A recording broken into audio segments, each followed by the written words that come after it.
Akhwan dan akhwat yang dirahmati oleh Allah Subhanahu wa taala, kita berkumpul di sini yang mana tiada tujuan yang lain untuk mengenang guru kita, panutan kita, yaitu Al-Habib Hidra bin Habib Muhsin bin Ali Al-Hindwan, seorang yang mana berdakwah di jalan Allah Subhanahu wa taala dengan sungguh-sungguh, yang mana tiada hari, tiada daripada waktu-waktu beliau tanpa pikiran daripada dakwah kepada Allah Subhanahu wa taala, dakwah di jalannya Allah Subhanahu wa taala.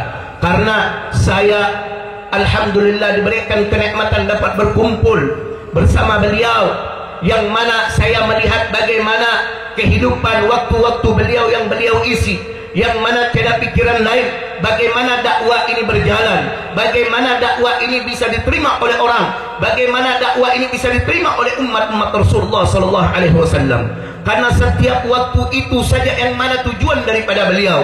Makanya kita beruntung menjadi murid-murid beliau, karena beliau ini adalah seorang dai yang mana ikhlas dalam berdakwah di jalan Allah Subhanahu wa taala tanpa mementingkan daripada dunia. Maka dari itu kita sebagai muridnya, yang mana insya Allah nanti di yaumul qiyamah, nanti di padang mahsyar akan dikumpulkan bersama beliau dan kakek beliau, yaitu Nabiullah Muhammad sallallahu alaihi wasallam.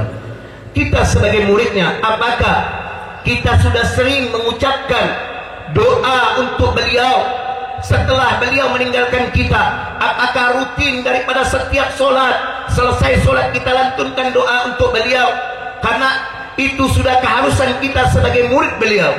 Karena Al-Imam Ahmad Ibn Hanbal yang mana selalu mendoakan daripada guru beliau, yaitu Al-Imam Muhammad bin Idris Asy-Syafi'i, yaitu Al-Imam Syafi'i, setiap selesai solat daripada solatnya selalu berdoa kepada Allah Subhanahu wa taala untuk gurunya Al-Imam Syafi'i. Itu dilakukan oleh Al-Imam Ahmad Ibn Hanbal selama 40 tahun.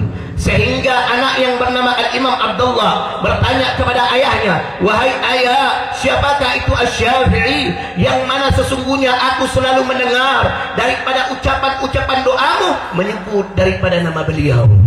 "Wahai anakku, Al-Imam Syafi'i itu bagaikan matahari untuk di bumi, bagaikan kesehatan untuk di badannya.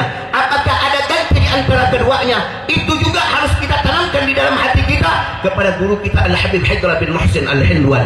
Tiada yang bisa mengganti daripada matahari untuk bumi, tiada yang bisa mengganti daripada kesehatan untuk badan ini. Begitu juga kita harus tanamkan ini ke dalam hati kita untuk guru kita Al-Habib Hidra bin Muhsin Al-Hindwan.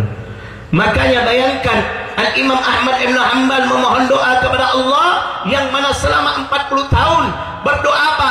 Agar Allah Subhanahu wa taala merahmati beliau, mengampunkan daripada beliau, yaitu Al-Imam Syafi'i. Selama 40 tahun di dalam doanya, Allahumma ighfirli wa liwalidayya wa Muhammad bin Idris Asy-Syafi'i.